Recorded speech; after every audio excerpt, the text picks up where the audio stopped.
CISF अर्थात केंद्रीय औद्योगिक सुरक्षा बल का गठन 1969 में हुआ था। ये बल एक अर्धसैनिक बल है जिसका मुख्य कार्य सरकारी उपक्रमों एवं सरकारी कारखानों की सुरक्षा करना है। इसके अलावा CISF देश की आंतरिक सुरक्षा, विशिष्ट लोगों की सुरक्षा, ऐतिहासिक धरोहरों की सुरक्षा भी करती है।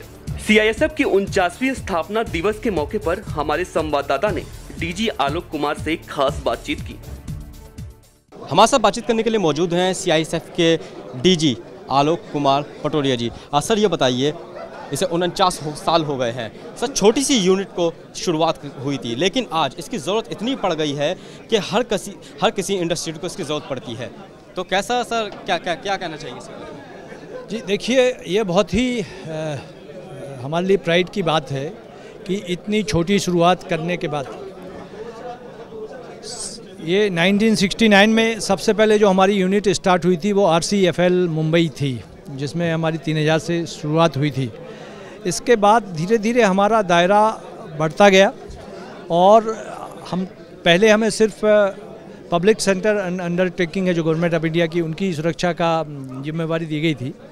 इसके बाद हमें पब्लिक सेक्टर अंडरटेकिंग जिनकी हमको प्लांट एंड इक्विपमेंट की सुरक्षा की जिम्मेवारी थी, उनके एम्प्लॉइज़ की सुरक्षा की जिम्मेवारी हमारे पर 1989 में हमको दी गई।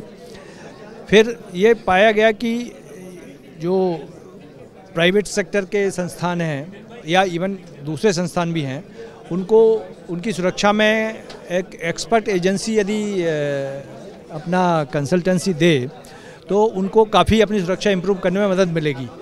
तो हमें हमारे यहाँ टेक्निकल कंसल्टेंसी देने की जो पावर है वो भी हमें 1999 में मिली। फिर इसके बाद जब ये कांधार हाईजैक हुआ, उसके बाद हमें एयरपोर्ट की सिक्योरिटी 2000 में मिली, जो कि एक बहुत बड़ा टर्निंग पॉइंट था हमारे एवोल्यूशन में। और आज की डेट में हमारे पास 59 एयरपोर्ट्स की सिक्योरिटी है।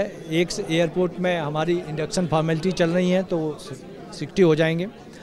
फिर हमें जब ये आपका लाल किले पर हमला हुआ था, उसके बाद 2001 में हमें गवर्नमेंट बिल्डिंग की सिक्योरिटी दी गई। इसके बाद हमें VIP सिक्योरिटी गई 2006 में। इसके बाद हमको प्राइवेट सेक्टर की सिक्योरिटी 2009 में दी गई, दिल्ली मेट्रो की 2007 में दी गई। तो इस तरह आप देखेंगे कि हमारा जो कार्य का दायरा है, सुरक्षा देने का दायरा है, वो सिर्फ इंडस्ट्रियल यूनिट से में ही सीमित नहीं रहा।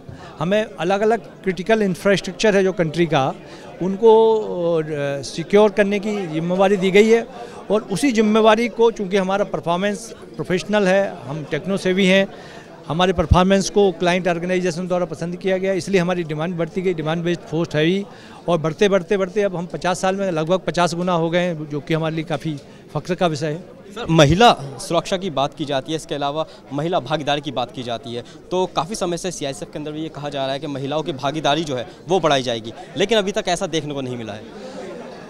ये बात कुछ हद तक आपकी सही है, कुछ हद तक सही नहीं है। जहाँ तक सवाल है कि भागीदारी कितनी होनी चाहिए, तो भागीदारी बढ़ाने में समय लगेगा।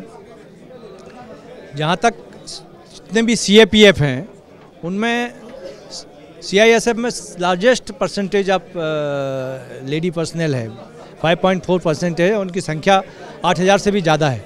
और हम पूरा प्रयास कर रहे हैं कि आने वाले दिनों में महिला बल की संख्या बढ़ाई जाए, और हम कोशिश करते हैं और लगातार इनकी में वृद्धि हो रही है। और उसका असर हमारे airport sector, Delhi metro sector और अब टूरिस्ट प्लेसेस आप देखते ही होंगे, हमारी महिला बल बहुत ही मुस्तैदी के साथ। आखिरी सवाल मेरा ये है, लगातार CISF के अंदर जो खुदकुशी के मामले हैं वो सामने आ रहे हैं। पिछले साल भी काफ़ी मामले खुदकुशी के सामने आए। आखिर क्या वजह होती है कि CISF के जवान जो है आत्महत्या कर लेते हैं? देखिए, अभी तक जितने भी मामले इस पिछले साल हुए थे और उसके पहले भी हुए थे, उसमें हम लोगों ने कोर्ट ऑफ इंक्वायरी हर मामले में होता है, और सभी मामलों में ये पाया गया है कि पर्सनल और डोमेस्टिक रीजन से ही उन्होंने आत्महत्या की है। ऐसा एक भी मामला नहीं आया जिसमें वर्क रिलेटेड इश्यूज़ रहे हों। फिर भी हम, चूँकि जो हमारी जिम्मेदारी ये है कि हमारे फोर्स के सारे लोग इस मानसिक अवस्था में रहें कि वो इस तरफ टेम्प्टेड ही ना हों, और इसको दिमाग में रखते हुए हमने पर्सनालिटी डेवलपमेंट के काफ़ी कोर्सेज चला रखे हैं जिसमें कि उनको ये बताया जाता है, इमोशनल इंटेलिजेंस की ट्रेनिंग दी जाती है, अपनी स्ट्रेस मैनेजमेंट के कोर्सेज चलाए जाते हैं जिसमें उनकी स्ट्रेस, वो अपनी इमोशंस को पहचान पाएँ और उनको कैसे कंट्रोल किया जाता है उसको कर सकें। क्योंकि जब हम ह्यूमन साइकोलॉजी की बात करते हैं तो ये बहुत ही कॉम्प्लेक्स सब्जेक्ट है और इसमें हर आदमी एक सेम इनपुट के लिए अलग अलग तरीके से रिएक्ट करता है। तो हर किसी के, हम में, आप में, हम सभी में अलग अलग अवसरों पे स्ट्रेस आती है। ये स्वाभाविक है, ऐसा कोई क्लेम नहीं कर सकता कि वो स्ट्रेस फ्री रह सकता है। जो लोग स्ट्रेस फ्री दिखाई देते हैं वो एक कैपेबिलिटी डेवलप कर लेते हैं कि उस स्ट्रेस को कैसे हैंडल करना है, वो उनमें क्षमता होती है। वही क्षमता हम उनमें भी विकसित करने की कोशिश कर रहे हैं। तो ये थे हमारे साथ बातचीत करने के लिए आलोक कुमार जी, जिन्होंने नेटवर्क न्यूज़ से ख़ास बात की। कैमरा पर्सन प्रशांत के साथ वाजिद अली, नेटवर्क न्यूज़, दिल्ली।